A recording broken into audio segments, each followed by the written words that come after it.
নোবেলজয়ী অমর্ত্য সেনকে এসআইয়ের শুনানির নোটিশ। কমিশনের চিঠি ঘিরে চাঞ্চল্য। 50-এ ঊর্ধ্ব হওয়ায় বাড়িতে গিয়ে তথ্য যাচাই করবেন। পরিবারের তরফে এসআইয়ের শুনানির নোটিশ গ্রহণ। নামের বানান নিয়ে উঠছে প্রশ্ন। এসআই নিয়ে গত অগস্ট মাসে নিজের উদ্বেগের কথা জানিয়েছিলেন অমর্ত্য সেন। প্রতিনিধি সত্যসুন্দর ভট্টাচার্য রয়েছেন আমাদের সঙ্গে টেলিফোন লাইনে। সত্যসুন্দর, কি জানা যাচ্ছে এই বিষয়ে?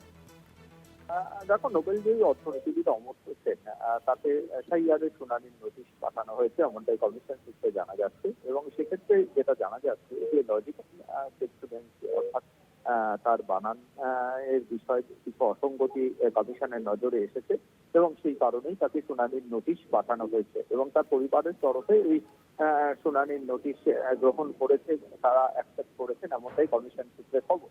তবে যেহেতু কমিশনের নির্দিষ্ট একটি তারা বিজ্ঞপ্তি বা নির্দেশ জারি করেছে যে 85 বা তার ঊর্ধ্বে যদি কোনো ভোটার থাকেন যাকে শুনানিতে ডাকা হয়েছে, সেক্ষেত্রে কিন্তু তার বাড়িতে এই প্রয়োজনীয় শুনানির ব্যবস্থা তারা করবে। সেক্ষেত্রে যেটা জানা যাচ্ছে যে সংশ্লিষ্ট ইয়ারও তিনি অধ্যাপক অমর্ত্য সেনের বাড়িতে যাবেন এবং সেখানে গিয়ে তার যে ডকুমেন্টস রয়েছে, তার যে তথ্য রয়েছে, সেই তথ্য যাচাই করে এই বিষয়টি নিষ্পত্তি করবেন, এমনটাই কমিশনের সূত্রে জানা যাচ্ছে।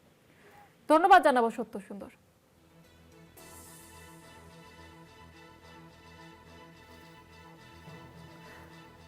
নোবেলজয়ী অমর্ত্য সেনকে এসআইয়ের শুনানির নোটিশ। কমিশনের চিঠি ঘিরে চাঞ্চল্য। 50-এ ঊর্ধ্ব হওয়ায় তার বাড়িতে গিয়ে তথ্য যাচাই করবে এবং পাশাপাশি পরিবারের তরফ থেকে এসআইয়ের শুনানি নোটিশ গ্রহণ।